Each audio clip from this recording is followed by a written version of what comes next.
Welcome in, everybody, to the PGR Lite Series Season number 3 preseason. Once again, it's been quite a while since we've had one of these races, obviously with the SummerSlam going on and all that. But we're back with it. We will soon have the actual season starting up, probably within the next month. But that said, we're here at Talladega with the ARCA cars. Welcome in, everybody, to the PGR And Lite Series. what is going on? I apologize. We're already off to a great start, gentlemen. I mean, it's just the usual crazy things going on. Back to what I was saying, we're here at Talladega with the ARCA cars. It's going to be a great race. These ARCA cars always put on such a show. We're going to go ahead and take you through tonight's starting grid. Cameron Craighead, runner-up in last year's championship race, starting from the pole position here tonight with Asher Little to his outside in second. Mike Davenport will be third, Richard Elliott fourth, Brock Westmoreland fifth, David Sheets in sixth, Mark Person seventh, Miles Bagley in eighth, Casey Sprinkle in ninth, and Sean Hilkowitz in 10th. Back on row 6, Axel Smith on the inside of that row in 11th with Josh Jambroni making a PGR return a couple weeks ago. He's in the Lite Series preseason race tonight. He'll go from 12th. Row 7, Gordon Glidewell comes to the Lite Series tonight in 13th. It's Adam Young for the Jack Shack back in the 14th position. Row 8, Bruce Bernard in the 17 alongside Team PGR's Justin Melikar. Row 9, JR Miller is back in PGR as of the SummerSlam. He'll return tonight as well. He'll go from 17th. It'll be Max Dinda back in the 18th position. Came to us during the SummerSlam. Has stuck around and is going to run the Lite Series race tonight in the ARCA cars. Back on row 10, it's Tanner Kasinger making another start tonight, and Nathan Rostasil, another returner from Team PGR, back in the 20th spot. Next up, we got Jackson Byes. Had a good run in the NWP 400 last night, 2 nights ago, whenever that was. Had a good run going. Unfortunately, kind of got messed up late for him, but a good run for the entire event for that. Corey Wright, one of our midnight guys, starting 22nd. Terry Wilson back in 23rd. Austin Green, fellow microphone boy, 24th. 25th, be Tucker McClendon. Colby Nill, 26th. James Waring, 27th. Quentin Steinbach, the pride of Cheyenne, Wyoming himself, in 28th.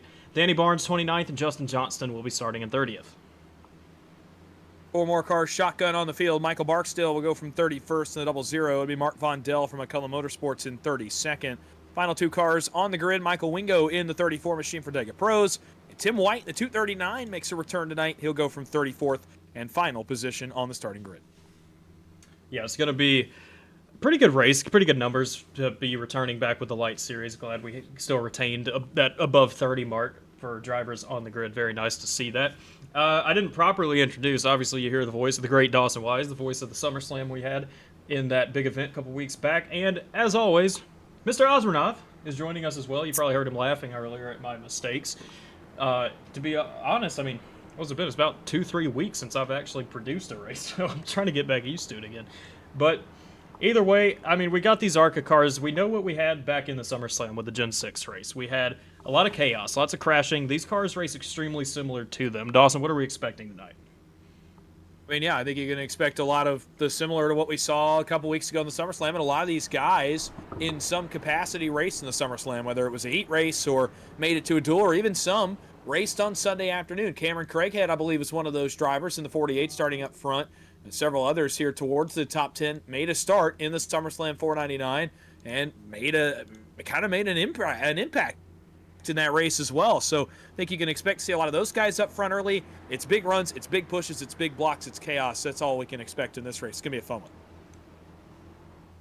Oh yeah, baby, we're ready. I'm ready. I'm locked, baby. I can't wait to say it. It's been so long. Boys, it's time to light it up here at Talladega in the almost messed it up in the Lite Series for PGR. And you know what? We're just going to go ahead and start commentating this. We already got a great start for Asher Little on that outside lane. Let me go ahead and do what we always do for these light races. Have the voice chat on as extra entertainment. Asher Little, 10 car, one of the dogs out here for T3 Motorsports. There you go. Out here leading the outside lane with Cameron Craighead. Melikar's already kind of upset. Look at the run by Justin Melikar, top side of the racetrack on the 3rd lane in that purple 84, going forward quickly out of turn 2. Yeah, he's got a couple guys coming with him up there, too. I believe they might be a couple teammates coming in behind him. Can't really tell. Bit of a side draft here down the back straightaways. We are already 5 rows, 3 wide. You think these boys wanted a race in a Lite Series on a Monday night? They've been waiting a long time for this race. Justin Melikar says, I want a piece of that early. He's bringing a couple cars with him. Miles Bagley's going to jump up in front of that. They bring JR Miller up. That's a Team PGR car. A couple others in line on the outside. And, boys, it's a Team PGR party up at the front. That's Rostasil coming forward. That's Miller. That's Melikar. couple others further back that are starting to come forward. Mark Person, a lot of Team PGR representation. Very familiar for the Light Series. It's Bagley out front on lap 1.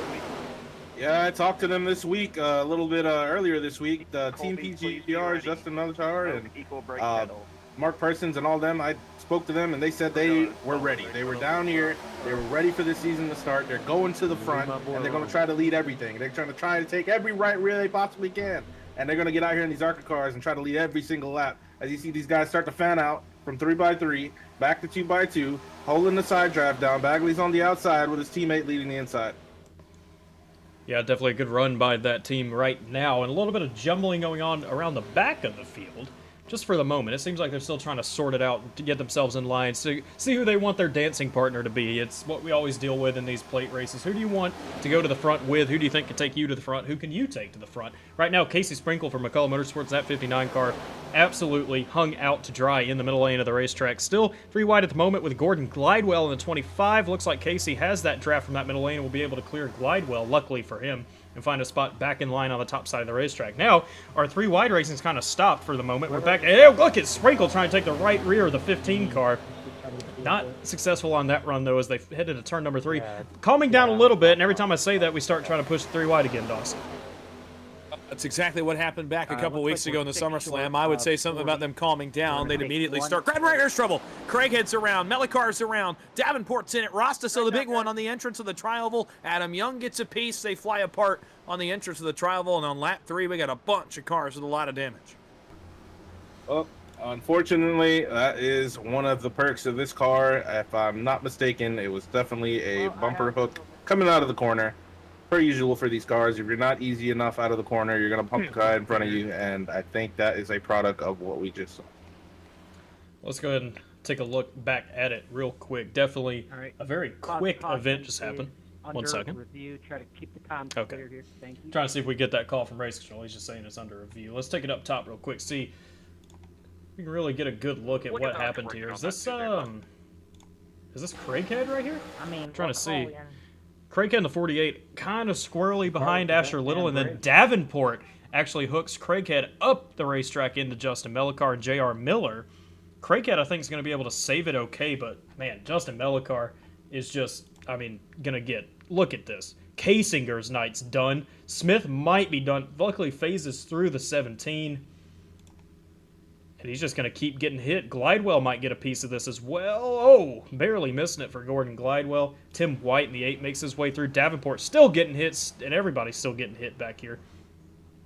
Fortunately, a couple of them going to blink out right there. But if we try and get one more look at this, I want to see, and Dawes, I'll get your opinion on this real quick. Craighead's kind of, there's really no other word but just squirrely behind Asher Little, and I'm not really sure why that would be. We take this up top one more time for just 1 second. He's trying to get air, it looks like. He's off the bumper of the 10. Now he's going to try and connect back up to him, but when he does so, he comes back down. Back up, back down. Davenport's kind of driving through him and then just ends up hooking him up the racetrack. Cause of caution will be to the 55 Davenport. I mean, yeah, this one's tough. Obviously, Craighead leans to his right. Davenport's trying to push him straight. He actually gets him once before the hook up the racetrack. He kind of knocked him out of shape off the corner, and then as he tried to recenter, unfortunately, this bumper hook in this ARCA car, and we were worried about this coming into this one. It has been a problem since this car got released. It is yet to be fixed, and right there, Davenport gets Craighead out of shape. And then on from there, there's some big hits in this. Kasinger hits Melicar a ton. I mean, that is a monster hit. Both those cars probably done for the night. Danny Barnes all the way back in 30th. I mean, you know, even he gets a piece of this. So it starts up front with the legendary ARCA bumper hook as usual. Why am I not surprised we're seeing that in this car again? Nothing Davenport necessarily did maliciously there. It's just the nature of this car. And unfortunately, it bites Craighead, Davenport, and a lot of the field right there. It's a lot of good cars in that one. Yep, a lot of these guys taken out early, unfortunately. I know they were excited for this race because who knows when next week is the season opener of the Light Series, and this was just a little precursor. Getting them ready, getting them right, trying to get them going, and I mean, so early. It's just, it sucks for those guys, and I hate it for them because I know a lot of them were excited. And, well, that's just one of those things that happens here at the Light Series, baby. So I'm just gonna go ahead and craft open the note one and wait for the next one. Glenn? Yeah, just looking at some of these damaged cars right now. Just mail cars. Knight's most likely done. Tanner Kasiger has already left the race. He's already retired from the event. Just want to make a quick note for anyone watching the broadcast while y'all were talking about that. Obviously, yes, I heard Jabroni get Josh Ambroni, that is, get on the mic and start talking about. You can hear everybody on the broadcast. Well, yeah, that's what we do here in the Light Series. Hopefully, y'all don't say anything too crazy, but we've been doing that forever. Just to clarify that for anybody that has not caught on to that yet. That said, there's 2 new leaders of the race. Justin Johnston actually just blinked out. Oh, he's back. He's leading the race with Terry Wilson up front. The 82 and the 3 cars, 1-2 for the moment. Then of our front runners we had in that first run, Miles Bagley in third is going to be the first one out of pit road, along with Asher Little, his teammate, Brock Westmoreland, Mark Person, Jackson Byes, Max Dinda, Richard Elliott, and David Sheets. Rounding out the top 10 as the field starts to double up on the racetrack for 1 lap to go till we go back green. Not holding brakes there on that rack. Yeah, and I'll tell you this, you know, that PGR group we just talked about a minute ago, they had 6 cars in the top 10. All of a sudden, that number is whittled to just 2 with Brock Westmoreland and Mark Person. Ellicar involved in that, Davenport involved in that, Rostasil involved in that. I believe J.R. Miller may have gotten a piece of that as well in the 78. All of a sudden, 4 of those 6 cars are either critically damaged or at least damaged enough they can't be up front. And now that number whittled down to 2. We got some new players. You talked about Max Dindy. You talked about these guys on the front row. David Sheets into the top 10. Jackson Byes into the top 10. All of a sudden now, it's that brand new T3 Motorsports team that's got a lot of representation up here towards the front in the top 10. So the team dynamics have changed. PGR looked like they were going on to start dominating this race. Now, in the snap of a finger, it's all changed up front. Yeah, some of my favorites taken out definitely at the start of this race. But, I mean, that's kind of what plays out here in the Light Series. These guys kind of want to see that. Take out the competition, take advantage of it, go to the front, and do what you can do. And, you know, I'm going to go ahead and call it here, man. Them dogs are out tonight, boys. Ooh, ooh, ooh, ooh. Them dogs are here. T3 Motorsports, and we've been talking about them here recently. But if you look on the track, all them pink cars with them dogs on them, watch for them to take advantage of this and possibly get them a win out of the preseason of the Light Series. Yeah.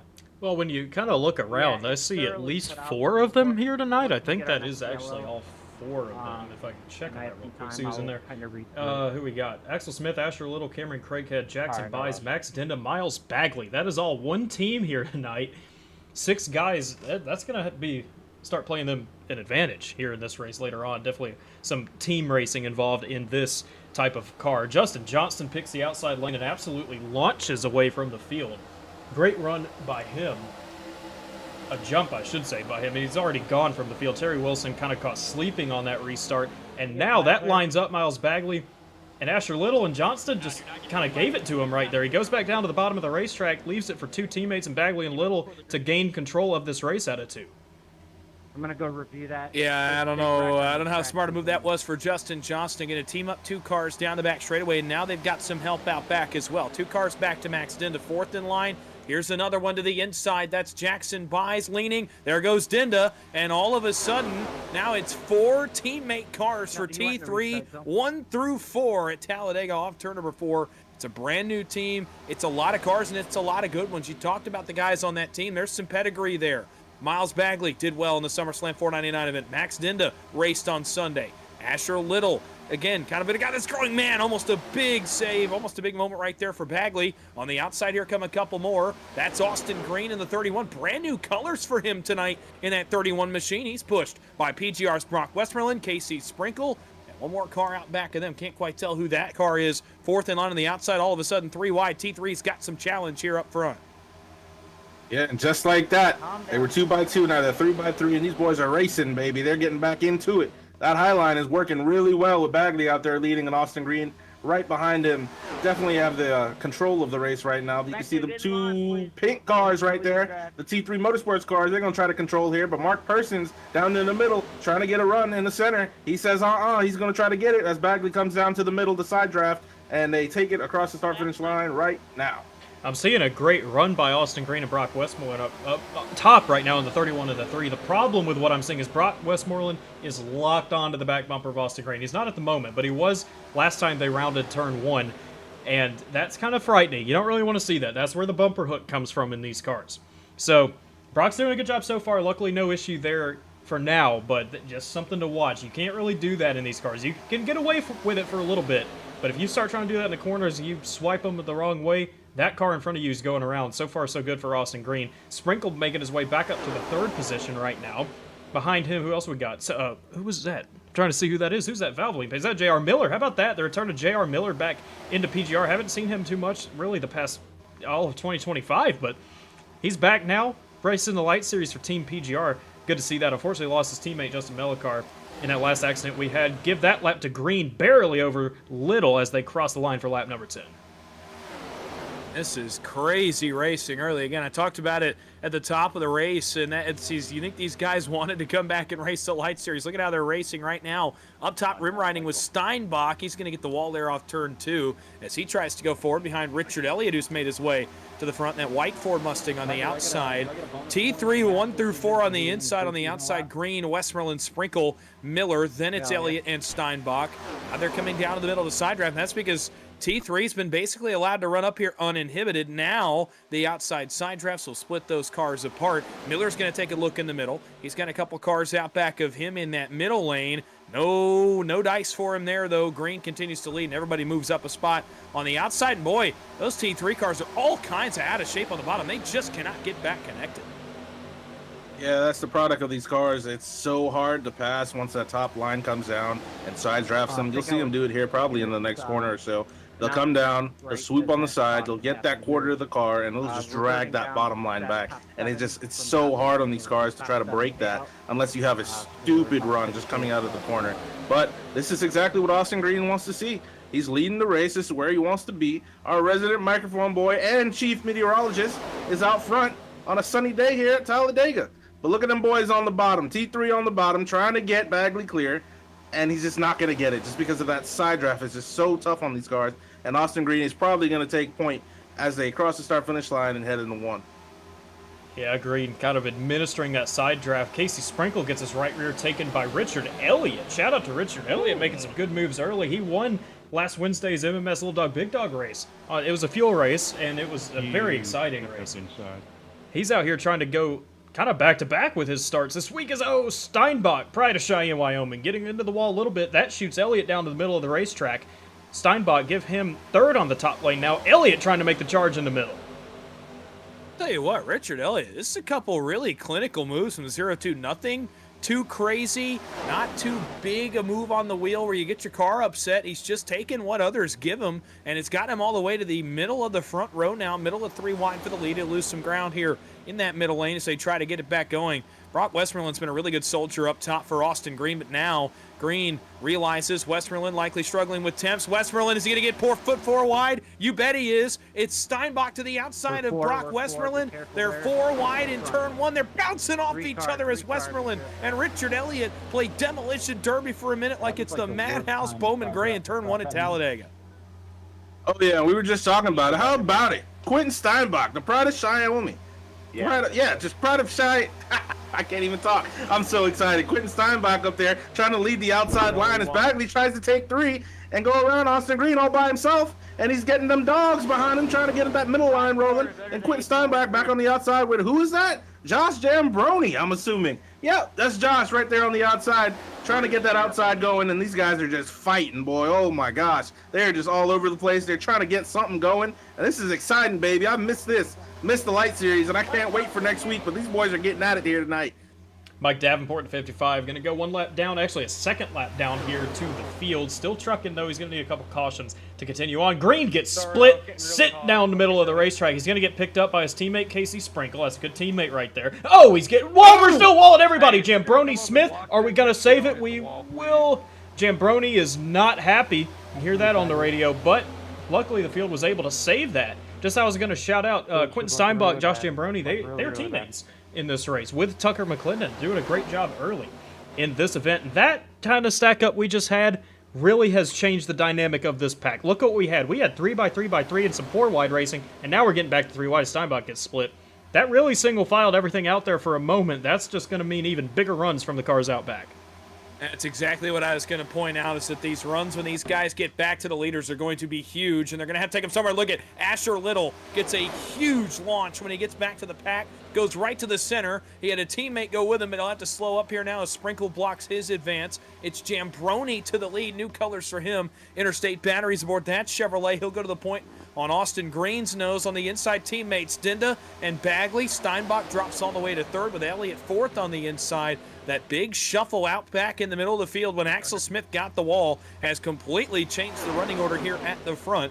McClendon, by the way, leads that second pack back there in that 00 machine as they try to run down the leaders. They'll have a big run when they get there as well. Calms down to 2x2 up front. Buys Westmoreland, the only two in the middle, but not for long. Here comes J.R. Miller to the middle of the racetrack. He'll need a little more help than that. Doesn't have it yet. He might get some here in the one man. Casey Sprinkle, he has faked that move a couple times. Eventually, I think he's going to make it to the middle of the racetrack.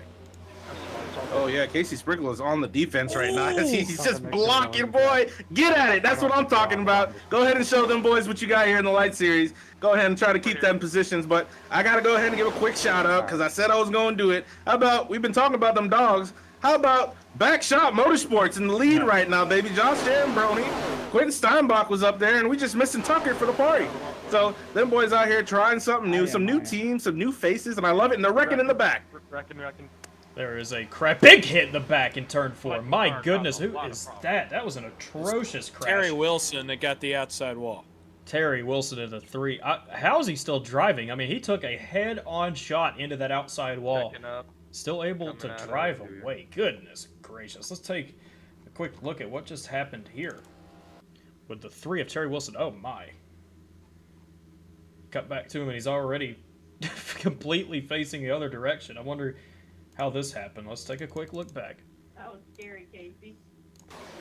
Here's Terry Wilson in the 3 What with David Sheets and I tried to take your right rear and you threw it up the track. I'm not gonna comment on that quite yet. You see, Wilson's kind of phasing through Sheets, and then Sheets just stops right there in front of James Waring. Wilson back up into Sheets, and the damage still isn't too bad, but as he kind of throttling up, that's where this hit's going to come from. Bam! Into the outside wall for Terry Wilson. Going to spin down the racetrack. Luckily, everybody else able to avoid. So let me switch this camera real quick. I want to see if I can make an actual comment on this real quick. Maybe just meeting in the middle. Honestly, I mean, Sheets is coming up quite substantially from the views I'm seeing. Way more than Wilson's coming down right there. At least that's what I'm seeing from these replays. Either way, it's just an unfortunate turn of events for Terry Wilson and David Sheets and James Waring collecting damage in this one. Yeah, it's a tough break. I actually think it stems from something that started up front. Max did. I'm not sure what happened to him on the backstretch, but he had dipped out of line and gone all the way to the tail end, back around where Wilson was running.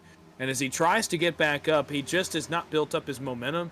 And they have to kind of split him. It's a little awkward on the entry to turn 3 between all those cars. And as Wilson tries to walk up the hill to get around the Dinda machine, he gets turned from out back, and it's on from there. So it's kind of awkward from something that started in front. Again, Dinda was leading the bottom lane and just dipped out on the end of the back straightaway and went all the way to the tail end. I'm not sure what the case was there. I'm not sure if it was a comfort thing or if it was a technical thing or what have you. But when Dinda tried to come back up, he was going so much slower. They had to try to get around him, and it sparks up from there. Luckily for the guys behind that, it wasn't bigger than it was. But for Terry Wilson, a tough break as he pounds the outside wall. Yeah, unfortunate for Terry Wilson there. Definitely a fan favorite of the community out here. Love to see him do good. He was doing good there for a while, and it's just unfortunate for him here early. It's still a little early, so hopefully he can get it fixed here. A couple of these guys get involved in that wreck. It wouldn't look too bad, so hopefully they get a couple more cautions or whatnot and get it back right, and hopefully see them back out here and racing for possibly a win. But still early. It's one of them things, man, here in the Light Series. It just happens. It's just one of those things, and unfortunately it happens to some guys in the back there, cause a caution, as we were having some really good racing up front. But other than that, man, can't wait to see what these guys see what these guys do when they go green. I'll tell you what, and this is really shocking to say this. All things considered, I think Terry Wilson's going to get away from this okay, damage-wise. I mean, he doesn't have any wheel damage, at least from the replays we saw just his cockpit a second ago. Here's a look at Waring now, collecting a bit of nose damage from that. But I think it's all just cosmetic for Wilson. And he might be able to get back out there. Let's see if we can take a look. Here's Wilson. I mean, that's not that bad for Wilson. I'm surprised at what I'm seeing. Hopefully he can get back out there before he goes one lap down. Let's check in on James Waring also. Mic check. Got most of all that for letting me know. fixed right there, left front. For Waring, still going to be a little bit damaged. Who else we got in that one? I'm trying to remember. David Sheets. Let's take a look at him. I felt a little lick back Some there. heavy rear damage Apologies for for David saying Sheets. back That's there. not sure going to be too what good for his happened at all. aerodynamics, but again, we get a few more cautions. I think they're going to end up okay. Let's take it back up front. There's Josh Jambroni with that picture of Logan York right there. That is not Josh Jambroni, but an homage to Mr. York there. Leading the race right now with Casey Sprinkle behind him in second. Then you got Asher Little and J.R. Miller in row number 2. Then who else we got? Gordon Glidewell right here. Good run for him. Another one of our midnight guys, Trev. Nice to see him out here having a good run so far. Mark Person as well. Quint Steinbach back here with Brock Westmoreland as well. There's Westmoreland, Steinbach, Elliott, and Tim White. First time in the top 10 for Tim White here tonight. So making a good run early as well. Yeah, good runs for a lot of guys here early, and we kind of noted the Steinbach moves that he was making. We noted the Richard Elliott moves that he was making. He's just inside the top 10. So some guys having some good runs, some guys putting on some good moves. Good to see J.R. Miller running well in the 78. Obviously good to have him back in PGR, a former winner in multiple different series, decides to make a return for the SummerSlam and says, hey, I kind of enjoyed that. I'm gonna make my way back and start running with these guys again. So good to have JR back, and good to see some new faces like Gordon Glidewell. Good to see Tim White back in the field as well. So a lot of good stories, a lot of good guys trying to, again, kind of tighten up their skills so they can go after it next week for points. And, obviously the regular season starts next week. The one of the most fun series I get to watch every week and sometimes race in too. Hopefully get to start some of these races again this season too. And good to see a lot of guys having good runs early, and a lot of guys maybe we haven't seen in a long time either. Yeah, it's just one of those little things, man. This is what we do here to get ready for the Light Series season. We got ARCA cars at Talladega, man. It's probably one of the best cars on the service right now for Superspeedway racing, and you can see why. These guys just love the racing. They love to come out here and show out what they got, especially when it's just them out here getting it done. The new teams, the new faces, the new people in the chat. Appreciate the chat going on right now. You guys keep it going, and yeah, man. I'm so excited. I don't know, maybe a little liquids encouragement going on right now, but I am excited to see what goes on here when we take the green flag. Yeah, Josh Jambroni, Sprinkle going to be leading the field back to green. There's lots of stack-ups going on behind there with Rich. Is that David Sheets, actually? Mike Davenport, Axel Smith getting all stacked up right there. So odd. And Sheets still... What's going on with David Sheets down here in the 06? He's just not going at all. Maybe now back under power for Sheets. I'm not sure what was going on there. That caused a huge stack up back there, and you can see the separation. Steinbach back here kind of leading this first pack, then back to Elliott, and then Tim White. You see, they're going to have no issue catching back up, but very odd look right there on that restart for these guys kind of in the middle of the pack. I'll tell you exactly why it happened, Landon. I was just on my own onboard shot with David Sheets. He is very obviously down a lot of power on that 06 car. His car is very much hurt here on this green flag run, and he tried to restart in the middle of the pack, and it just did not work. His car just will not hold up compared to the leaders. So that's why they stacked up. Sheets is hurting, trying to keep as much track position as he can so he can go fix it and not go too many laps down. But unfortunately, it stacked up the guys behind him and allowed for that to happen. We got a penalty here as we're back into the green flag. Josh Jambroni's been issued a penalty here by race control. I'm not exactly sure for what. I can't quite understand what the call was, but there has been a call made against the 49 here as he was black flagged on the restart. Yeah, I assume it had to do with something of maybe jumping the start. But I mean, if he was the leader, I'm not too sure. That was kind of weird to see that. He definitely got a black flag. Oh, okay, that makes sense. Trouble, Trev. Sorry to cut you off. They're wrecking big in turn 3. It's a big incident. Couple cars, Bagley, Steinbach, Danny Barnes, a couple of others involved as they crash it up in turn 4. Big crash, Miles Bagley back here. That's tough. One of our front runners we've seen this entire night, but looks like he's really the only vehicle that's actually been stopped on the racetrack from this. This wreck looks absolutely enormous. So let's take a look back real quick. See if we can find Miles Bagley, because there he is. All right. Take it up top once more and see what happens. Oh, goodness. All right. That happened very, very quickly. So we got the 17 car right here. That's Bruce Bernard in the 17. And this is going to be a case of tunnel vision. That's essentially what we just had happen there. There's not really any other way of putting that. Bernard's watching the line in front of him come down to side draft the bottom lane of the racetrack. And he just, unfortunately, got that little bit of tunnel vision and comes right across the nose of James Waring there in the 13. We'll see it one more time. Yep, just right down. McClendon, nowhere to go. Going to rip his bumper off. Mark Person gets slammed to the wall in the 77.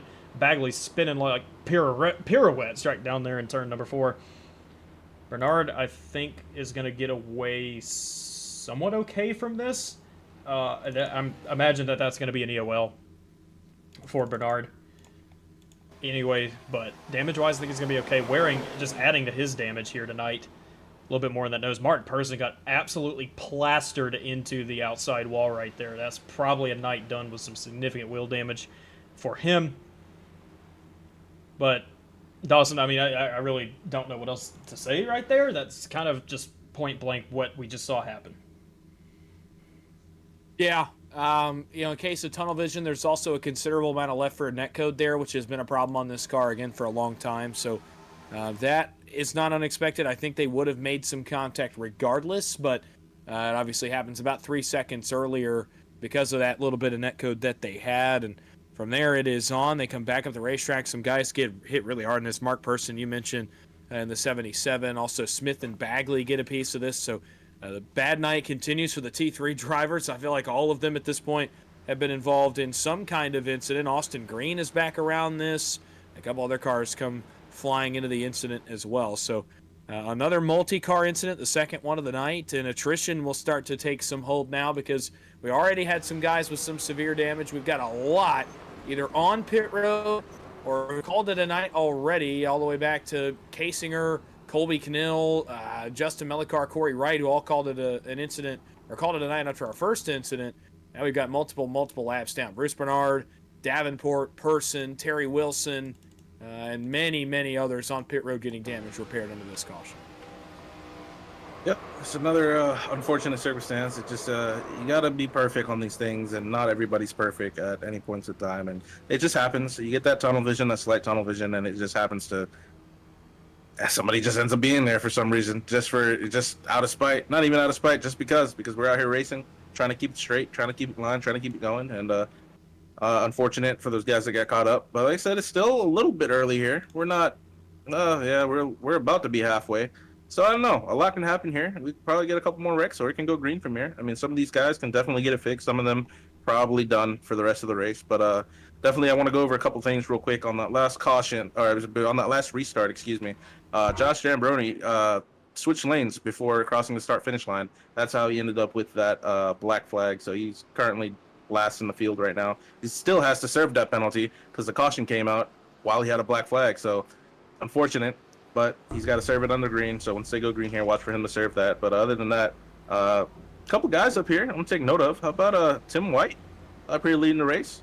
Michael Barksdale, Max Dinda, and Asher Little, Richard Elliott, for sure. Like, those are some names that have been around here for a little bit. Some of them newer to the scene. But these are some guys up here, some heavy hitters. You can definitely get something done, especially if they can stay up front, be up front, and just control a little bit. But definitely like to see what they do here. As we're we're 1 to green now, so these guys are definitely gonna go green here once this pace car peels off. Let's do a little bit of housekeeping real quick. Go back to the chat. We haven't mentioned anybody in the chat last night, even though it's very active. We got over 40 viewers. That's kind of nice to see that for another preseason Lite Series race. Glad all of y'all came out for that. Looking at a few angry drivers in here on what has happened to them in this race. Shout out to J. Mark Dinda, presumably some relation to Max Dinda. Great broadcast, guys. I do another league taking notes. Oh, we appreciate that. Nice to see someone's taking our abilities, if you can call them that, applying them to your own. If you really like that, you'll find a lot of humor in me and Trev's Midnight League broadcasts if you haven't tuned into those already here on PGR. Other than that, appreciate everybody out here. 40 viewers is great. Very happy to see that. Hopefully when we actually do get the third season of PGR Lite back underway. Like I said, should be very soon, within the next month. We'll all stick around and we'll have another great season of that, because it's definitely going to be a fun one. It's one of my favorite things. This is the reason I ended up broadcasting to begin with, and very appreciative of it, because Lite Series is just something a little bit different. You get a little bit of a different taste as compared to like a Thursday race that we normally do, and it just has its own little mystique to it.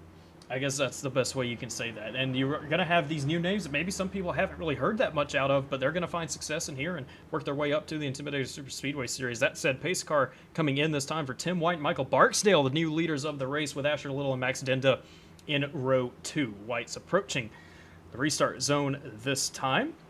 Barksdale with the jump, and Tim White not going whatsoever. What happened to Tim White on the bottom lane of the racetrack? That is checked up. Max Denda, Richard Elliott, Brock Westmoreland, and everyone else down there on the bottom lane of the racetrack as well. Yeah, up into turn 1, I'll bet money Tim White started in the wrong gear in that 239 on the bottom side of the racetrack. He's up to speed now as Barksdale's all the way on the wall waiting for some help, but I'll bet Tim White started in the wrong gear on the race start and unfortunately was not able to get that thing going. Someone's just disappeared at the front. I'm not sure if they've come back yet to this point. And they start to get to racing down the backstretch and up into 3. It's Asher Little that takes advantage of that. J.R. Miller's going to go second. Then it's White. Then it's Richard Elliott back through to 4th. And Quentin Steinbach back through to 5th. First time tonight we've seen the 34. That blue and silver car is Michael Wingo coming to the front for the first time. Behind him, it's one of the veterans of money racing. How about Mark Vondell coming through on the bottom side? Yeah, these guys need to be a little careful here. As these bottom cars on the bottom here, the 4 or 5 of them that are checking out here a little bit, and these guys are 3 wide all the way back. They need to get it together, because we've seen before in prior races, this bottom line will take off and clear from the field. But as you see, these guys start to cycle back a little bit. A lot of them down on the bottom. They understand, and they're starting to break away. But we got a big breakaway, probably, I would say probably 10 cars back or so before they start 3 wide racing back there on the top line. And I don't think they're going to sit here too long, because as you can see, around the outside, they got 2 cars coming up there with a full head of steam with Adam Young behind them trying to get there in the me car, baby. What are you talking about? That old Jack Sack in Tennessee over there, Adam Young coming up on the outside, and the 3 car of, is that Brock? Is that Brock? It is. Is that Brock Westmoreland? Oh, Brock leading the outside, baby, coming with a huge run. Let's see if any one of these guys are going to go block that outside lane. Possibly, and there goes J.R. Miller taking the block from him. Trying to get that run as they enter 1 and 2 right now. I'll tell you, look, Max Denda, I don't know what's going on with Denda. We saw him earlier in the wreck that happened with Terry Wilson, just bailed to the bottom side of the racetrack. Now, he just seemed to have some sort of other issue or something, or maybe he's just bailing intentionally, I'm not sure, going to the back, and that caused some problems out back for a moment, but they were able to sort that out. Miller still leads with a push from his teammate in Westmoreland. Green sprinkled for McCullough Motorsports in the middle, trying to make something happen with the old Danny Barnes. How about Danny Barnes up there in that 77 machine? That's a new number for Danny. Usually he's just in the 7. Who else we got down here? Asher Little. Tim White has recovered back up to the 2nd position. Shout out to Tim White for that. After that troublesome start that he had right there. Still 3 wide. Barksdale back up here was the leader on that last restart. Up in the 3rd spot now. And I'll tell you what, I'm glad everyone was able to get bunched back together. Problem is, I'm seeing a lot of locking bumpers, and I just feel a bumper hook is coming our way soon. Yeah, completely on edge, especially, man, right there even. You see Austin Green, he bails off of Casey Sprinkle's bumper there in turn 2, because it especially happens on entrance and exit when the car is either loading to get onto the banking or unloading to come off of the banking. That is when that hook tends to happen the most. We've seen it time and time again when we've run this ARCA car, whether it's on Monday, whether it's on Thursday, whatever night of the week it is, we tend to see that bumper hook happen on entrance and exit. There's almost one right there. Westmoreland, Little, Tim White, they're going to go around. Brock Westmoreland, Casey Sprinkle, Richard Elliott. Oh, big hit. Somebody up in the air. Richard Elliott's in it. Another big one. James Waring goes flying through the air. And that's 8 or 10 more cars that are going to suffer some severe damage in this one. Oh, big wreck. That was one of the biggest ones of the night. Holy crap. Started up front. And like Landon had talked about, I think it looked like a little bumper hook, slightly. And yeah, it just stacked from there. Everybody just got caught up. And whoever made it through. And whoever didn't, unfortunately got caught up in that. And definitely love to see a replay of what happened here. You know, this is just a kerfuffle from start to finish. It started midway through the backstretch. I'm going to point this out real quick. We've got this focused on the 3 of Westmoreland. Check out the 00 Barksdale right here. I don't know what that was for Barksdale. If that was some sort of net code or something, that looked very odd. He's in the wall. That stacks people up out back. Brock gets hooked by Little. He saves it. Problem is, Barnes barely comes up in the left rear of Westmoreland. That sets up. Whoa, James Waring doing a wheelie over there in the 13 car. Goodness, what a ride for James. Tough night for James as well. Just can't catch a break, it seems like. Who else? I mean, we got a few guys in this. Adam Young involved. Sprinkle, obviously. Take this back one more time, see if we can get some better looks at this. Look, I'm gonna see, where's James Waring? I gotta get a camera on him real quick. I might have missed it. Yeah, there he is. Trying to save it. Obviously some wheel damage for him. Gordon Glidewell gets a huge piece of this as well in the 25. I'll tell you, it's not been a good night for the guys that came out from the Midnight League. I mean, it is just... I think Glidewell was the last Lone Ranger left for him, and unfortunately gets wiped out in this crash as well. Let's see, this will be a good look at Waring right here. We'll just zoom it in on Mr. Waring. Check this out. Whee! Right up into the air. Right in front of Josh Giambroni in the 18. Does a great job avoiding that chaos in front of him. Wow. I mean, I think this is officially our big one here tonight. Yeah, you actually mentioned Giambroni. You took the words right out of my mouth. I was going to talk about Giambroni as well, getting through that one in the green and red Chevrolet. You know, Westmoreland's trying to come back down, rejoin the field. There's cars there, and then, man, this one just, it blocks the track. There's nowhere for really anyone to go except Giambroni. He was really the only car towards the front that got through this. As Westmoreland comes back across and just starts cleaning them out. I mean, you saw Waring do a wheelie. Adam Young does a bit of a smaller wheelie on the bottom of the 15. And the track just gets blocked like McClendon, Axel Smith. Other cars just pile in with really no other choice. You're trying to get on the brakes. These cars do not like to stop at all. So these guys are standing on their brake pedals. There's just only so much you can do. And unfortunately, there are a lot of guys getting involved. There's some big damage. There was debris everywhere on the front stretch right there from this one. Yeah, I don't know if we can. If we get a little ride along with Jackson Bias and just watch him gracefully just make it through this wreck, it was pretty nice to see him just kind of just chill and just glide through the wreck.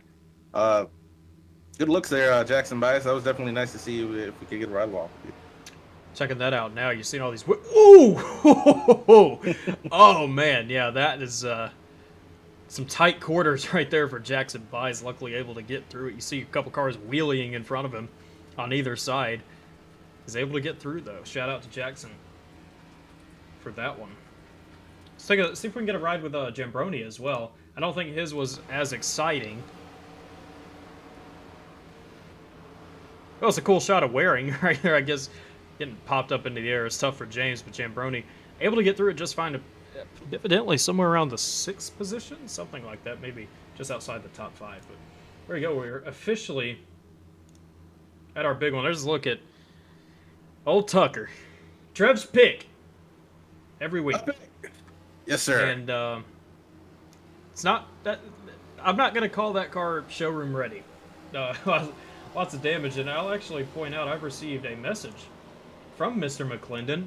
I believe he wants to have a word with us. So we're going to pull Mr. McClendon up into the booth. I'm sure this is going to be a thrilling conversation. This could go one of two very different ways. It could. We're going to see if we can bring him up here real quick. Tucker McClendon, Boys in Booth, got a copy? I got you, boys. So, tough night so far.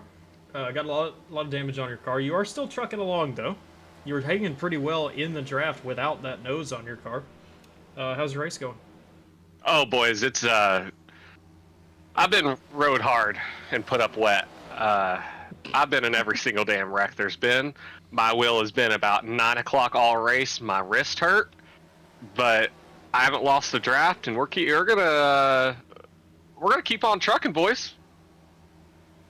Well, yeah, you kind of have to, but surprisingly, with all that damage on your car, I mean, there's no front clip, no bumper to speak of whatsoever.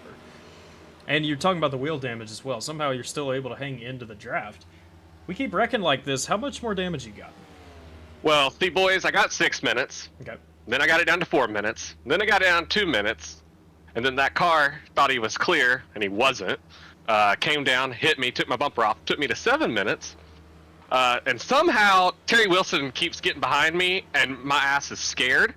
So I ARCA braked that last race because I was mirror driving, just trying to make sure I didn't get hit. Turns out there was a car in front of me.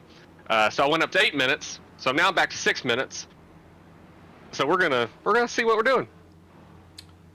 Well, I mean, hey, you keep racking it up in front of Why you. is and Trevor keep- being quiet? Oh, I don't know. Any Oh, questions you don't for want- Tucker? Yeah, I need to know a couple things, brother. First Okay. off, when do we get rid of that Tennessee car? We got to get some winning teams on that car. Never. You have 2 Tennessee fans in the booth right now, and we will beat your ass. What, September 14th? Is that it? September Somewhere 13th, around Tucker, but you were 13th. close. Yeah, well, I'll be drunk, so. Well, I just want you to know you're still my pick, and you got to make this thing fixed and get Backshock Motorsport to win tonight, baby. Oh, boys, I get so damn loose coming out of the corners. It's like the girl that Trev got with last night. All right. See, it went the way we were expecting, I think. No. Tucker, before you leave, I know you got a race, but before you leave while you're in the draft right there, your record prediction for this year for the Tennessee Volunteers football team. Oh, I think 9-3. 10-2. Oh, they're about to. Oh, this guy. I swear, some people we just need to ban from this shit. I think 9-3. If Daddy Joey can take us to the promised land, I think we'll go 10-2. Florida is a toss-up. We usually get them in the beginning of the season when they're good, but we're playing them in November, and I think we'll see how we go. Boy, I'm taking right rears with no front end, boys.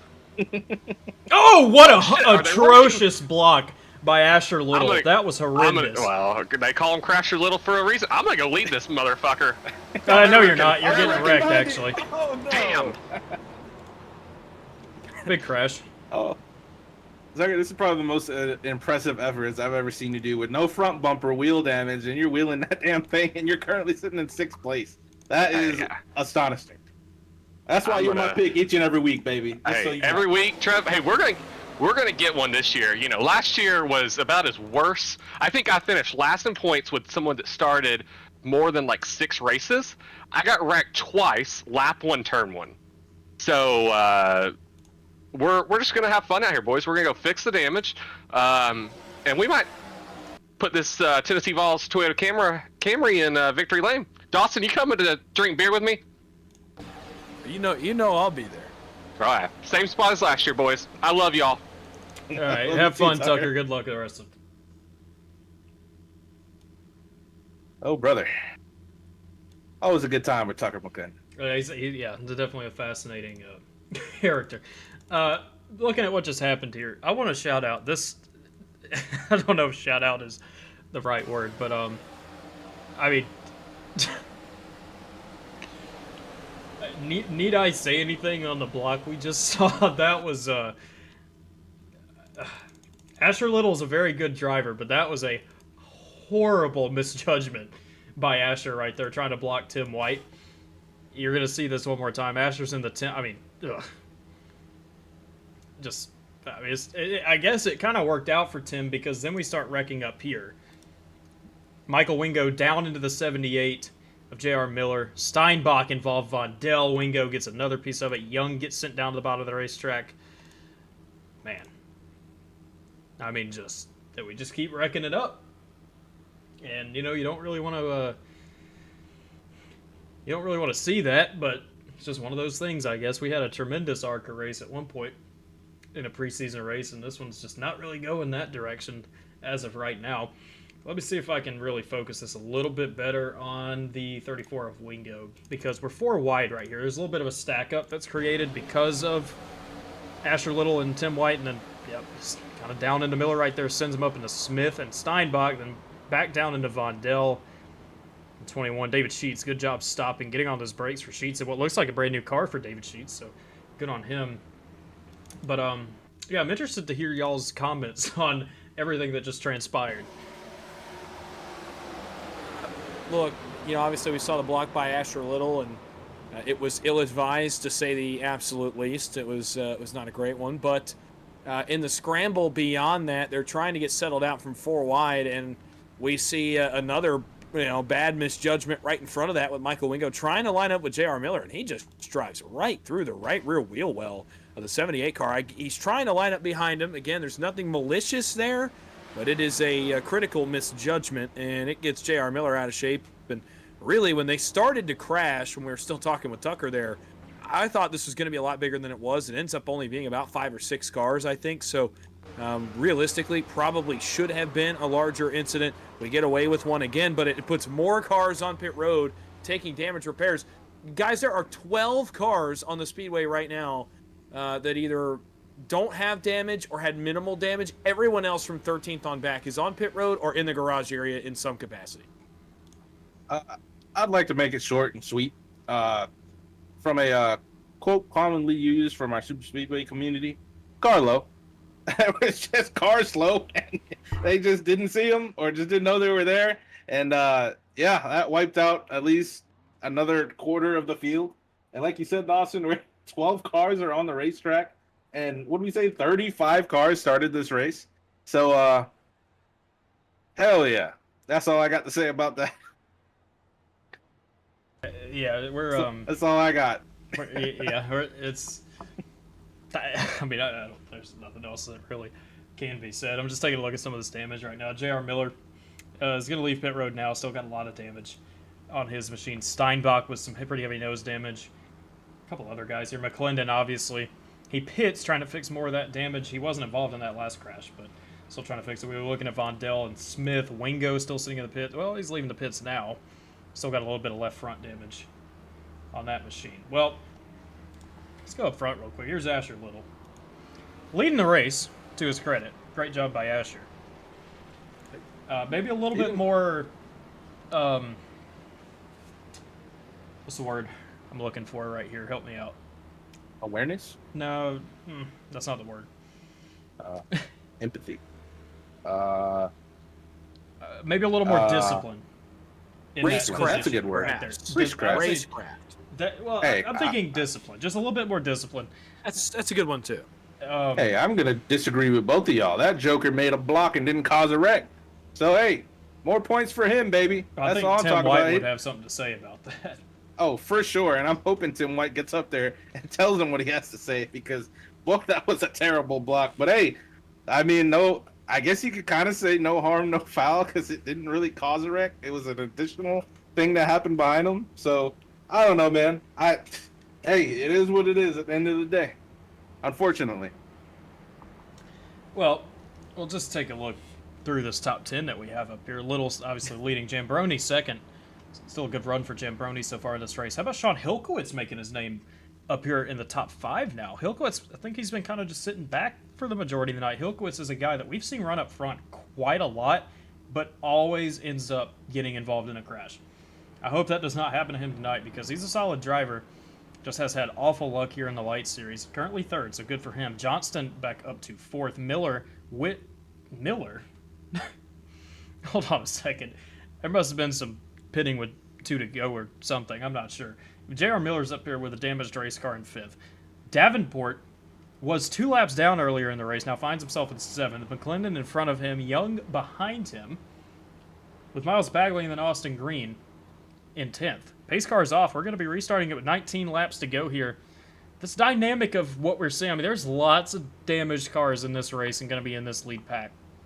We'll see how it goes this time. Little, the leader, launches with absolutely zero help, and he's going to change. Oh, he thought about changing lanes right there on Jambroni. Thought about it. That was close for Asher. Jambroni got that penalty earlier in the event.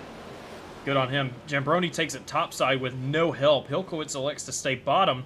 So does Johnston. So does Wilson. It looks like Davenport's going to choose to as well. Jambroni hung out to dry out of turn 2. Michael Wingo gets a black flag, 34 car for a restart violation. I would not be surprised to see Justin Johnston receive a restart violation as well as he switched lanes before they got to the start-finish line. We'll see what race control decides on that one, but Wingo receives a penalty. Almost one off out back. That was David Sheets. Up at the top side, here comes the run on the outside for Terry Wilson, who's a lap down, coming all the way around the leaders, trying to get it back the hard way. It might be more than 1 lap down, actually. Pushed by J.R. Miller, pushed by Tucker McClendon, still with no front end, and he's inside the top 8 here in the tri-oval. On the outside, Cameron Craighead, he had no front end a moment ago. He's going to now push J.R. Miller, whose car looks like, again, it's in an enduro race at Bowman Gray, and he's leading the race now in turn number 1.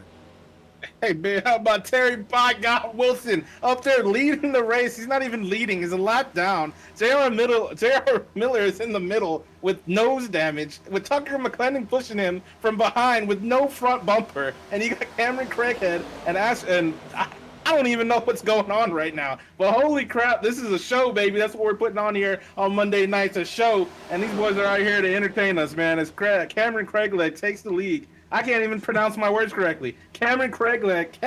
Cameron. Oh, we're wrecking. Big crash. Miller, trouble. McClendon, Oh, Jambroni, Vondell. Well, that's half the field that was left. Oh my goodness. And it's a bumper hook, and it's Tucker McClendon in the 00 as he hooked J.R. Miller right in front of the field. And an ARCA break right there at the end, too. On J.R. Miller, I don't think J.R. is really going to be too pleased about what just occurred to him. First off, getting bumper hooked, then getting ARCA braked in such a manner. Let's find J.R. real quick. Here he is. Take it up top and verify what Dawson says, right? Yeah, that's just what that is. It's bumper hook. And right down into Jambroni. I don't think Jambroni's damage is too bad, but that... Oh, God. I mean...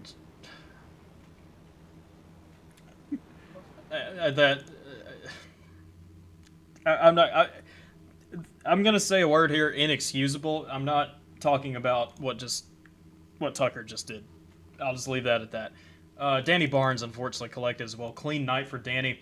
Nowhere to go for him or Miles Bagley for that matter. They're both gonna get just kind of cleaned out right here by what happens in the middle lane. Bagley in 87, bam, hooked right across the field into Johnson. Gonna be a night ender for him in all likelihood. Danny Barnes took quite a shot, but he seemed to drive away okay from it, so maybe... I'm not sure. I'm really not sure. But again, I mean, it's just case in point. What we just had was a bumper hook. That's what we have with this ARCA car. It is stupid. It is something that needs to be fixed by iRacing. For some reason has not been fixed yet, but it's just something we got to deal with, and we'll continue to deal with until it is fixed. And we just had that happen and take out quite a few contenders here in this race. I mean, J.R. Miller back up there, he's been running great before he was involved in the crash. Even after, with his damage still being a contender. Jambroni involved. I mean, lots of front runners here getting taken out. I mean, yeah, and it's tough now because you not only have the nature of the car with McClendon right there, but you also have the fact he has no front end, and that makes things even more unpredictable. Combined with J.R. Miller's existing damage that he had, it was just not a good connection in the middle. McClendon's trying to force the issue. He's also getting pushed through, I think, by Jambroni in that middle lane, if I recall correctly. So it's just not a whole lot you can do. It's the nature of the car combined with some damaged race cars at the front. Man, there's some good cars in this. Axel Smith's in it. I was just going to note his recovery in this race. He's involved in this one. You talked about Johnston. He restarted third. He's involved in this one. A couple other cars out back involved as well. J.R. Miller was up front with damage. Certainly now going to be a little worse for wear. Adam Young is involved in this in the 15.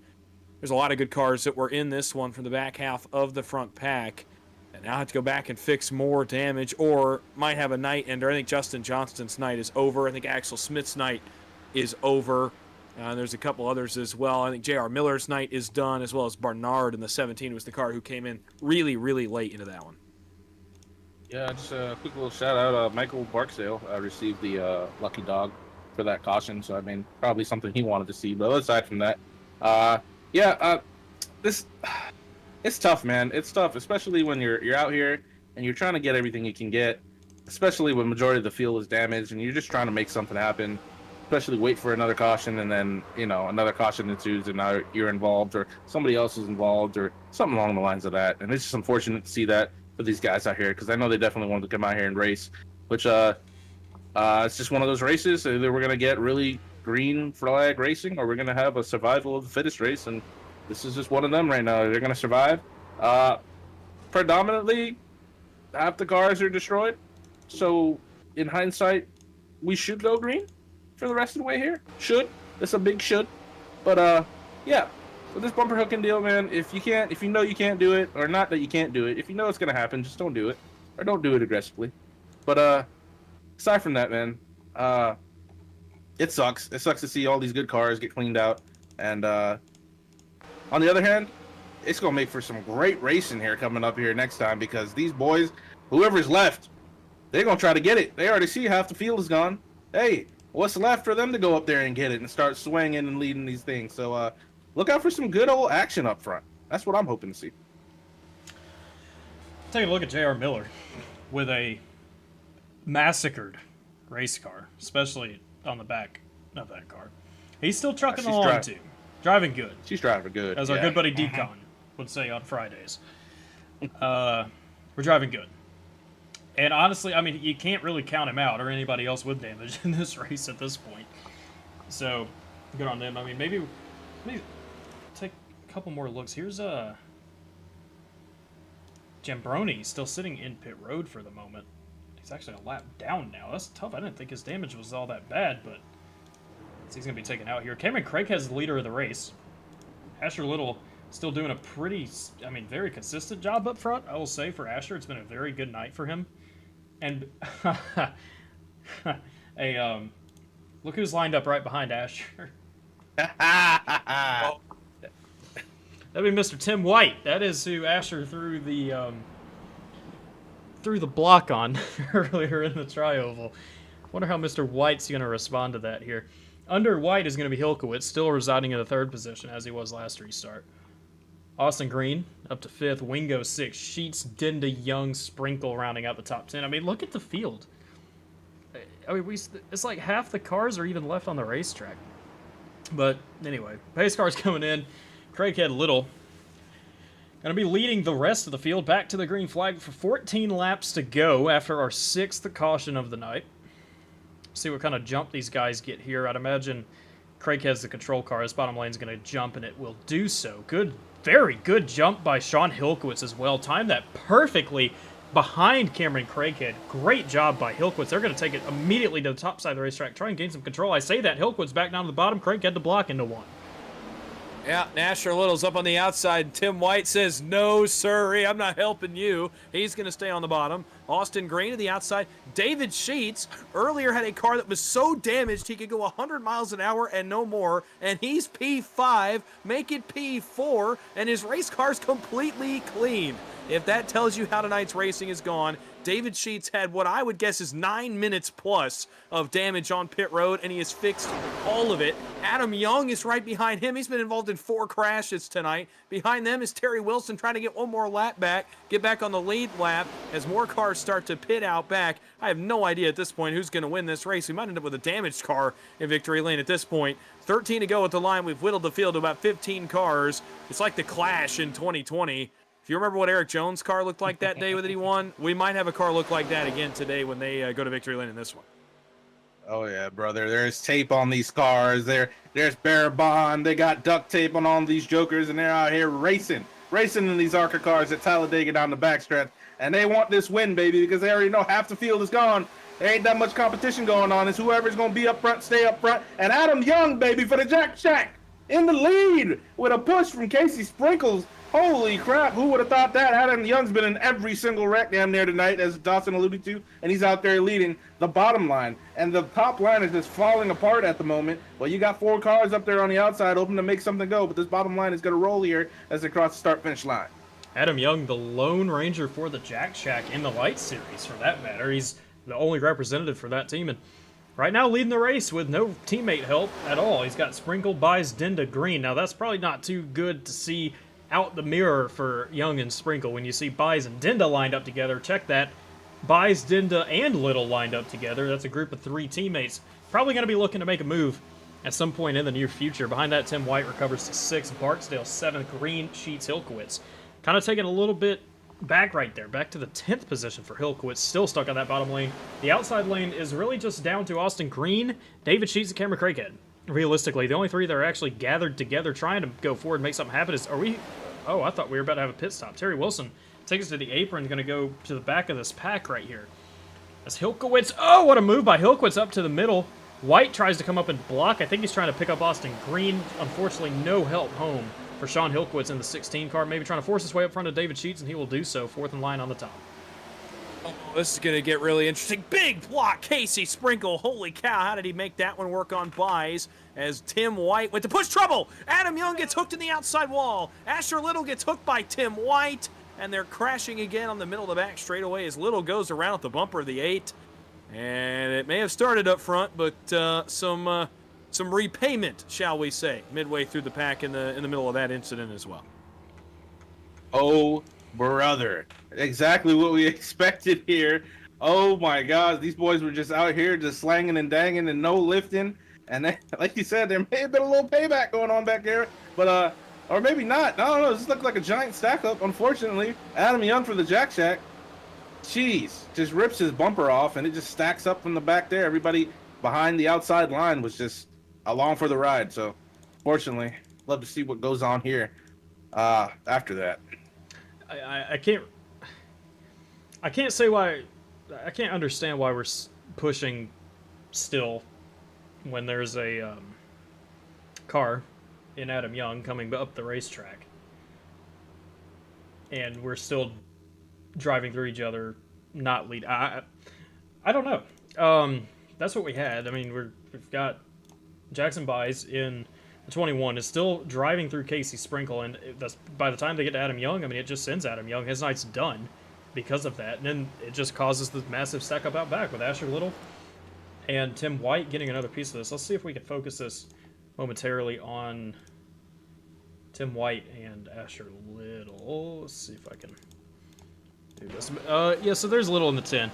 I think as a little bit of unintentional payback right there for Tim White. It's just a cause of the stack up that just happened. In front of them, they were 5th and 6th in line, so I don't think anything too crazy there. Asher Little, you see the damage on his machine. Tim White, pretty good damage as well. Adam Young, his night's done. It's done because of what just happened. Adam Young, yeah, indeed, has a meatball flag. Take a look at that. Asher Little has received an EOL. It looks like some sort of black flag penalty. Not sure what that's for. But still, I mean, here's the problem. See, I'm a driver that turned into a broadcaster, so I see this a little bit differently than maybe some people would.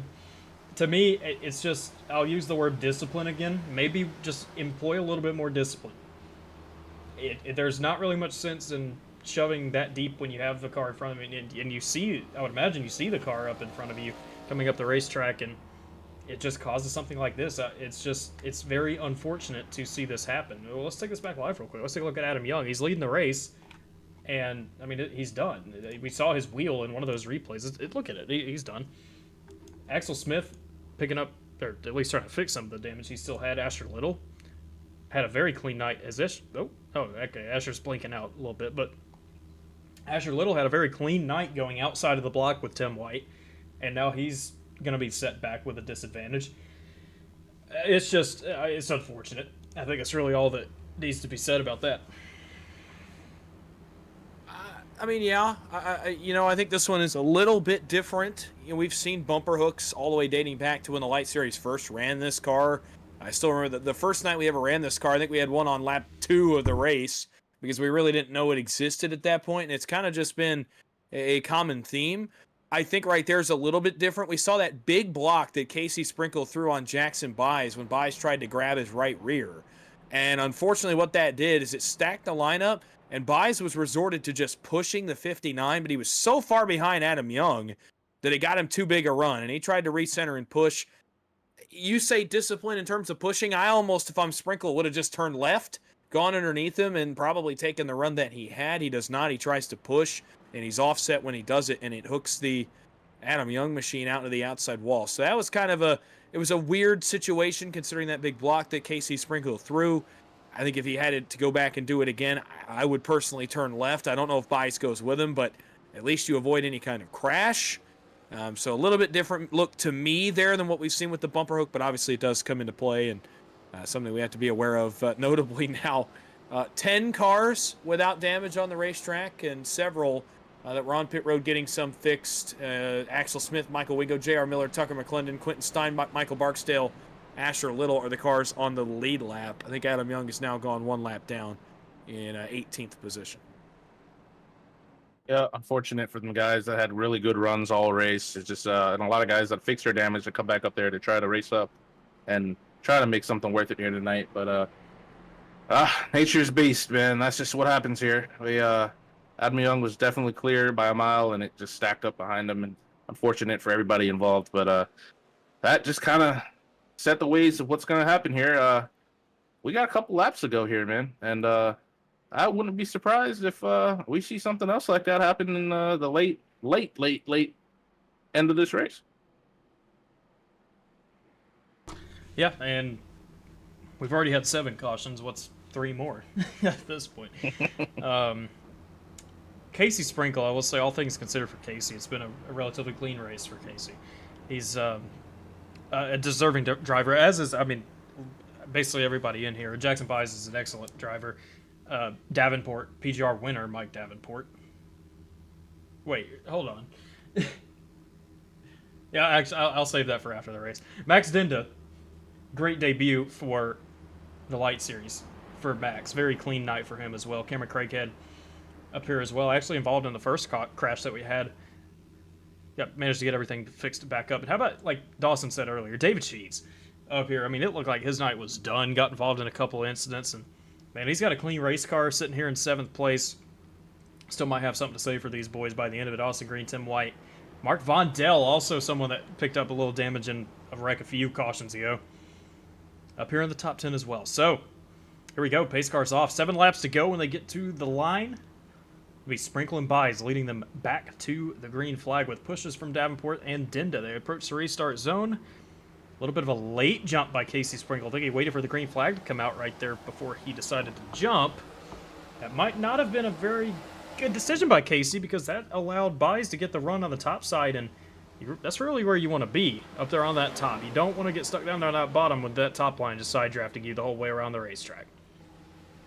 I'll tell you, the X factor in that restart for the outside was Hilkowicz in the 16 as Axel Smith throws it on the wall on Austin Green. Austin Green says no, slams the door shut on the 97. I think Hilkowicz was the X factor. You saw him kind of launch about a half second early into the back of Dinda, into the back of Jackson Byes, and it launched that third lane forward, or that second lane, excuse me, forward, and actually it's going to benefit all 3 of them as they're all 3 going to get clear. And look out back, Mike Davenport was 2 laps down. His car was destroyed. He got lapped under green by the field. He's now inside the top 5. Sprinkle rebounds back around him and Hilkowicz, and he brings to the front the 31. Once again, it's Austin Green. Dinda to the top. Byes was late. Dinda's trying to stick with his teammates. Sprinkle to the back of the 48, and the 59's the big loser in that one. He's going backwards as Smith splits him out 4 wide in turn 1.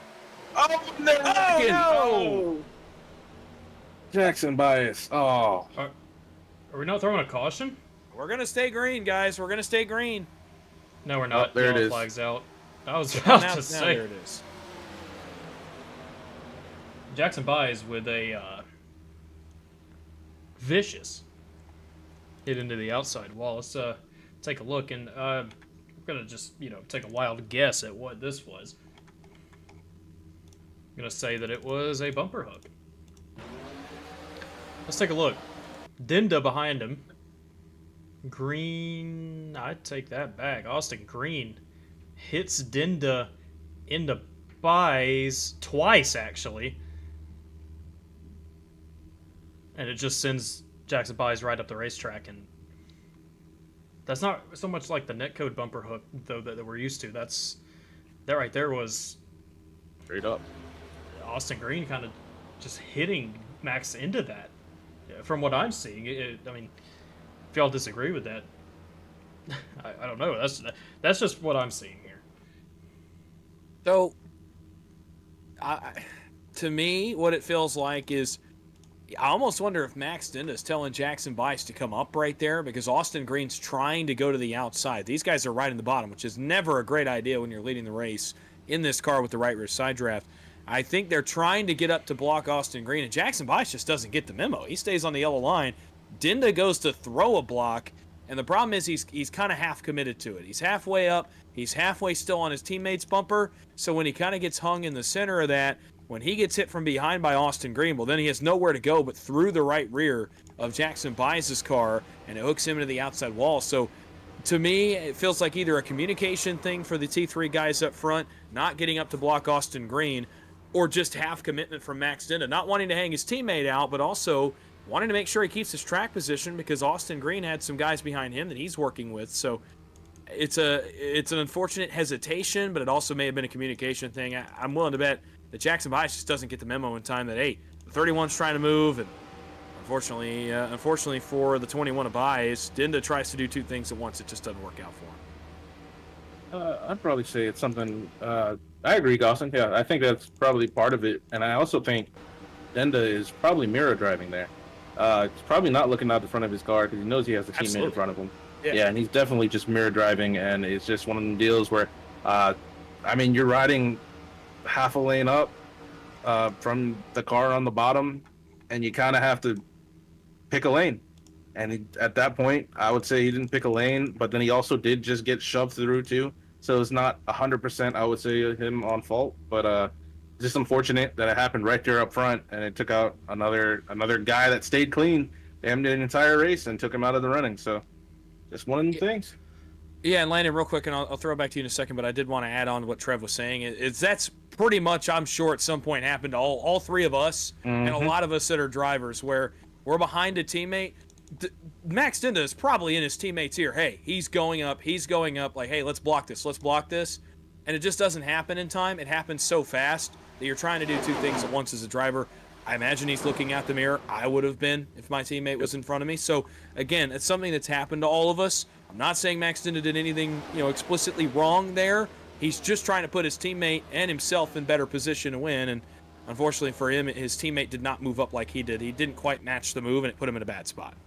So when we just went back and looked at the replay for all three of the guys involved in that, Dinda, you could kind of audibly hear the lifting from Dinda. Yeah, I think what your initial analysis of that was actually 100% correct, because he's probably, their teammates, we've established that. He's, as you said, got to be trying to communicate that, hey, here's Austin, he's coming with a run, we need to go up, and he tried to block that and then tried to get Jackson up with him for whatever reason. I'm not sure why Jackson didn't. Maybe he just felt safer on the bottom right there. If he did, I mean, that's fine, but maybe just, like you said, just a miscommunication between a pair of teammates right there, and that's going to be what ends the night of Jackson Buys. Unfortunately, what was another good run for Jackson Buys here tonight. So, we keep losing guys in this race. Max Dinda's the leader now with Cameron Craighead, Mike Davenport, Sean Hillquist, Axel Smith back into the top 5.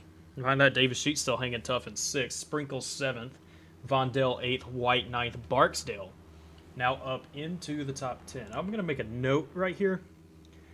This is Jackson Buys that we're looking at right here. He's crab walking, as you can see.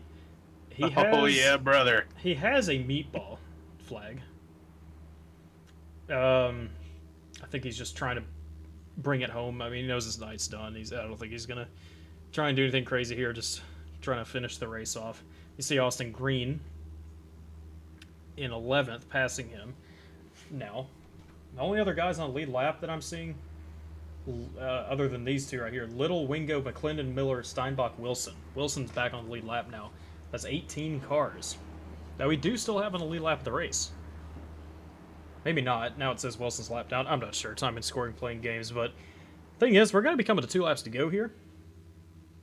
And we could end this now. I might need one of y'all's confirmation on if this is a green, white checkered or not, or a natural one.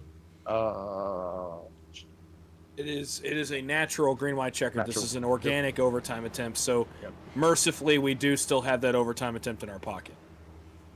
We do have one attempt at a green, white checkered if we need it. Hopefully we do not, but it is there if we need it. So, here we go. Might be coming to the finish here. Max Dinda. What a run it would be for Max Dinda.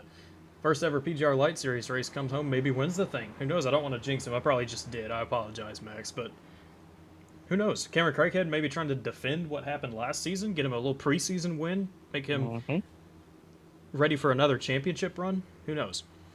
Dinda approaching the restart box now.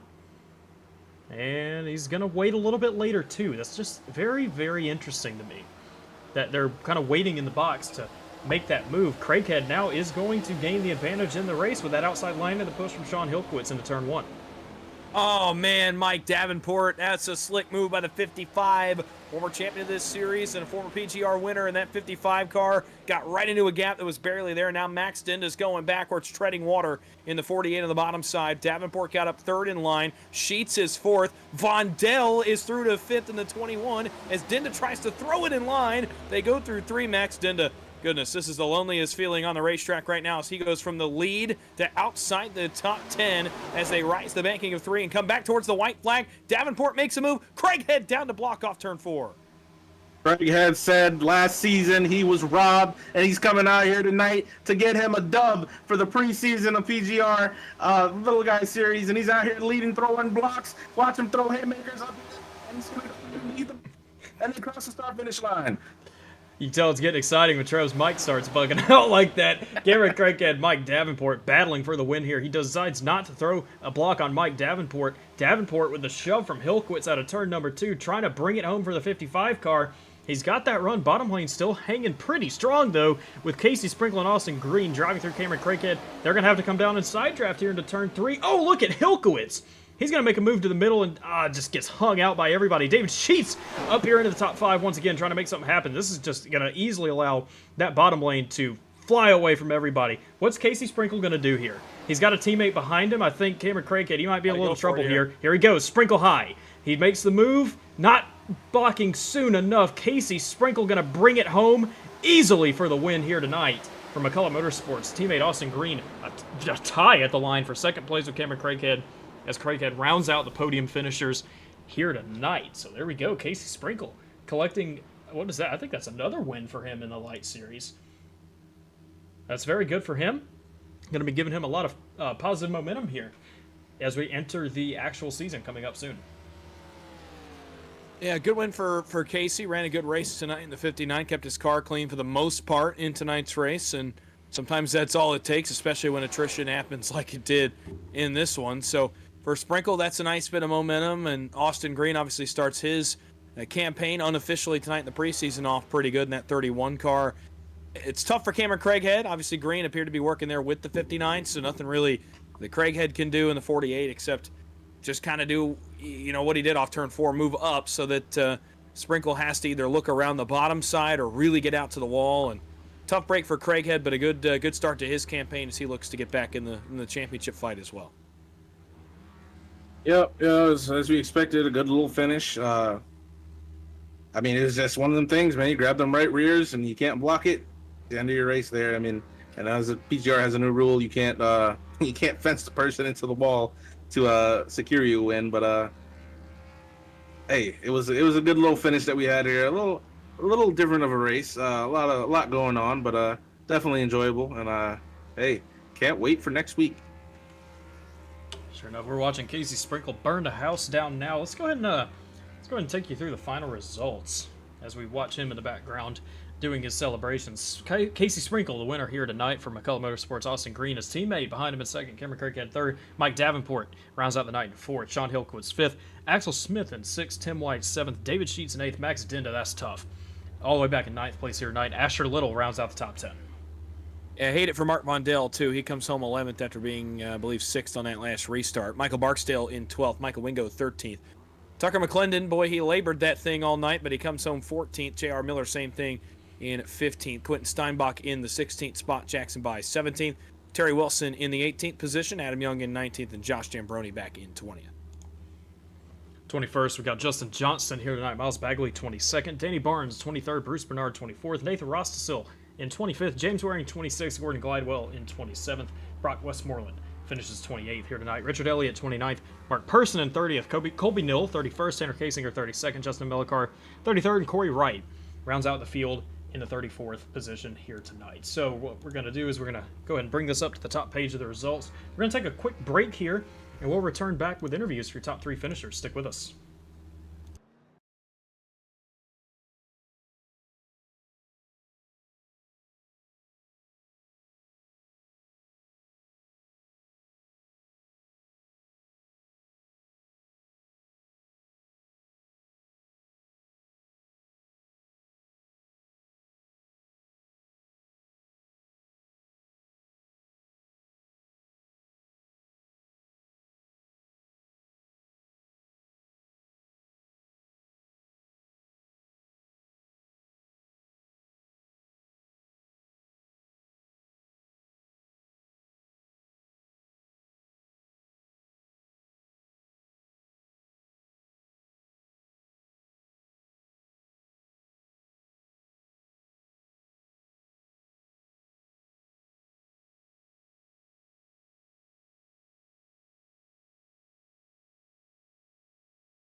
Welcome back to the PGR Lite Series preseason race here on PGR eSports. We're going to go ahead and see if we can get a word real quick with our winner here tonight. Casey Sprinkles, the boys in the booth, you got a copy. Yes, man. Yes, sir. It was a great win for you tonight. A very, overall, just a great race for you. Walk us through it. To begin with, I was just planning on trying to stay up front out of the carnage, but I didn't know how it was going to play out. I just figured it was going to be destructive like these cars always are, but I was front to back a little bit, but I was mainly in the top 10, I think, and then I got spun out there. I got 1 minute and 40 seconds of damage, which I really thought I had way more than that, and got fuel. I took both my sets of tires throughout the race, so I don't know if that helped, and then worked my way back up to the front. I don't even really remember much about it, but at the end, I was starting 6th on that, 7th, and I started on the inside. And went middle there on the backstretch. Austin was behind me. We went low. I thought we were really screwed because it was just the two of us, but the outside line just was not connected at all. We flew up front and coming to the white flag, Craighead, and I can't even remember who else went down, maybe Hilkowitz. And on the back, they started messing up.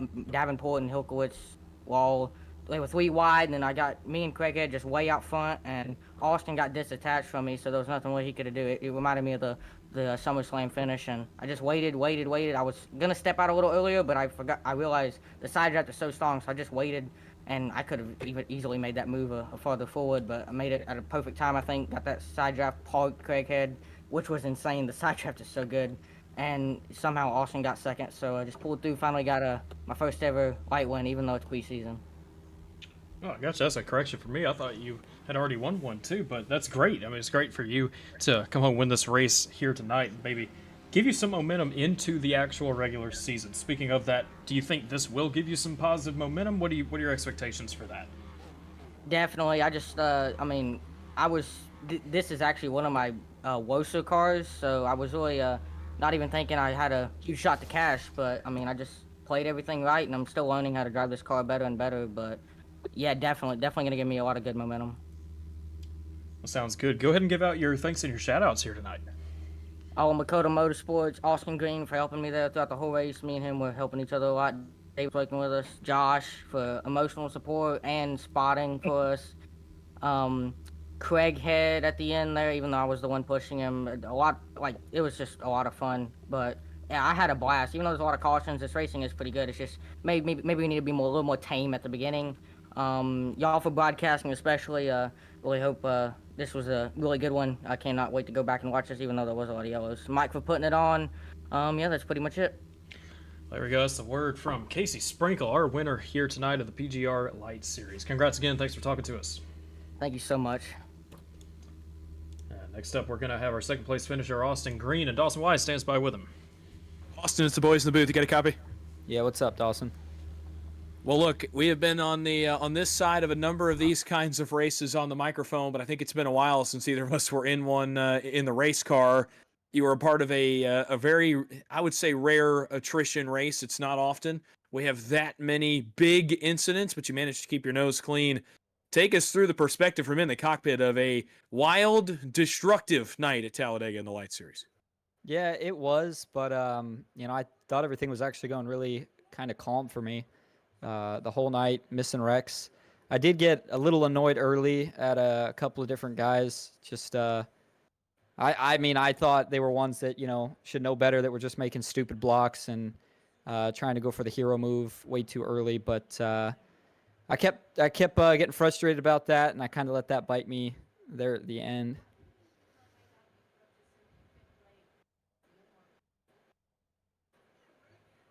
Well, we look forward into the regular season for the Lite Series as the preseason slate comes to an end here tonight. And, as we look forward into that, I feel like a lot of times in this series, whether I've been on track or I've been up here, it just feels like the luck does not fall to you very well in this series. Does tonight does it feel like a turning of the page for you in the luck department? Does it feel like maybe things are starting to go right for you in the Lite Series? I want to say yes, but I've won in the preseason before and not finished 75% of the races in the actual season. So I don't know, but I did want to kind of touch one more time on that point. I was looking at the replay. That's why I kind of stopped talking early. But, when I got EOL'd there, I was frustrated in race chat, but it wasn't at race control. It was just it was I kind of found myself in a rare spot when it happened where because of the moves I kind of felt like I saw the guy make earlier, I almost tried to predict what he was going to do, and it just didn't pan out. And I was, like I said, I was annoyed because things had went so smoothly up to that. But I mean, to go from, I guess, close to last on the lead lap to second there at the end definitely makes me feel like maybe the luck's turned around. I sure hope it has, but I mean, at the end of the day, you can be up front, but it seems like a lot of times it's luck at the draw. I mean, if Hilkowitz doesn't make that move, I probably don't even finish in the money. So glad the way it ended and glad to see Casey get a win. Well, yeah, and obviously Casey touched on the fact you guys worked together tonight, so a 1-2 finish for you guys in this one. And do want to give you an opportunity as the P2 finisher. Any shout-outs, thank yous you'd like to give here on the way out the door? Yeah, the teammates. Casey, obviously, great win for him. He stayed committed to the bottom, which always helps. It was cool to see him tandem away with Craighead. I was telling him, this is all you. You don't have anybody. It's just you and him, so make the move whenever you want. Big thanks to all of McCullough Motorsports. David, Mark were there tonight. Josh didn't make the race, but good to see him in there. Thank you guys for putting on a phenomenal broadcast. I see Trevor's in here tonight. Always a good third man to have in the booth. And thanks to Michael for putting it on. And we'll see if back out next week, I guess. And obviously, thanks to you for talking to us here for a second. Congratulations on the second place finish. Go enjoy it. Go celebrate. We will talk to you here throughout the Lite Series season. Thanks, guys. That was the word from Austin Green, our second place finisher. We'll go ahead, pull up our third place finisher here tonight. Cameron Craighead, and Trev stands by with him. Hey, Cameron Craighead. This is Trevin in the booth. You got a copy? Yes, sir. Hey, man. Minor setback, and I'm presuming it's going to be a major comeback. I thought you had it there coming out of 4. Anything you probably could have done there towards the end and possibly got that dub, man? Yeah, coming to the checkered, when you're up front, I mean, unless you throw out some perfect blocks, you really ain't gonna come out with the win. But I think I could have secured second if I would have gone to the bottom, but instead I got parked. But third, still a good finish, and we came away with some money, which will make up for last Thursday. Hey, definitely. It's always good to make some money. I always say I'm the biggest advocate of hating finishing second and then also hating finishing third. But nevertheless, you got you a podium spot, got you a little money in your pocket. How are you seeing this Light Series season come to you at the start of it next week? Yeah, since from the very beginning, I felt really confident. I got pole, and all race I've been up front. I've found some teammates to work with this season, with Asher and Jackson Bice and Miles Bagley and Axel and all them. But so I'm getting a little bit more confidence, and I'm not afraid to put moves down on the track that I used to be afraid of, which is really good. And I think a lot of people will have a lot more respect for me, so they're gonna work with me more. So I think this season's gonna go pretty well. Hey, man, you were our second place finisher last season, and hey, we hope to see big things coming from you this season. Go ahead and give out your shout outs and thanks to anybody out there. I want to shout out Race Labs for sponsoring me. I want to thank you guys in the booth for hosting the broadcast every week. I want to thank Michael Triscaro and Baker and all of them for hosting the series and PGR and all that. I want to thank my family and friends and all my support system for keeping me going. Hey, man, we appreciate you. And hey, who knows? We'll probably see you up here next week. Congratulations on the third place, and we'll see you again. See you guys. Thank you. There we go. That's Cameron Craighead, our third place finisher here tonight. And we'll go ahead and just plop this back on the screen real quick. Casey Sprinkle bringing home the win here tonight in the, I don't even know what number preseason race we're on now for the Light Series. But the good news is the real season is coming. It is rapidly approaching. Interesting race tonight. Yeah, we had a lot of cautions, lots of, but at the end of the day, Casey Sprinkle comes home victorious, and we congratulate him for that. What's on tap for us this week? Tuesday in Dawson, I think you've got your Challenger Cup Series tomorrow night. Austin Green will have his Grindstone Series as well. Not sure what we'll have for Wednesday. Thursday we'll be back for the normal Intimidator Superspeedway Series. Friday we'll be back with the Midnight Racing League. I will actually be broadcasting again. I'm anyone out there that happened to watch Trev's on Friday. Phenomenal. It was Glaze. very good, especially for something that was last minute. And I appreciate Trev for picking up the slack right there and giving them a broadcast. And we'll be back to normal activities for the Midnight League next Friday night, and then we'll be back next Monday, I assume, for either a preseason race or who knows, maybe even race number 1 of the season. We'll see. That has yet to be decided, but we will be back. That's kind of the standard schedule that we've got heading into next Monday. So we appreciate everybody tuning in here tonight. It's glad to have everybody out, and keep supporting the channel, keep supporting all our races. Tune in at all these other races that I was just talking about as well. Any final words? Man, look, this race had a little bit of everything. A lot of crashes, a lot of funny moments. It was really fun to be back up here with you guys. Obviously, just get to lay back and relax a little bit and enjoy some Light Series racing. And, I say this in joking mostly, but before we get back to the serious stuff, I don't mean that. Obviously, these guys are racing just as hard as everybody else. But in terms of our product, it is a little bit more laid back. So I enjoyed it. A little bit of everything, some fun moments, obviously, with Tucker as well in the middle of the race. So a lot of fun. I will plug my series really quickly. Come out tomorrow night. Challenger Cup Series heads to Richmond. Should be a fun race. Got a lot of storylines going into that one. So tune in with me. Tune in with Austin as well for his Grindstone Truck Series. A lot of good stuff going on Tuesday nights. There's not super speedway racing. If you want a little taste of something different, we've got it for you on Tuesdays. But guys, thanks for having me as always, and happy to be back up here for some more Light Series action.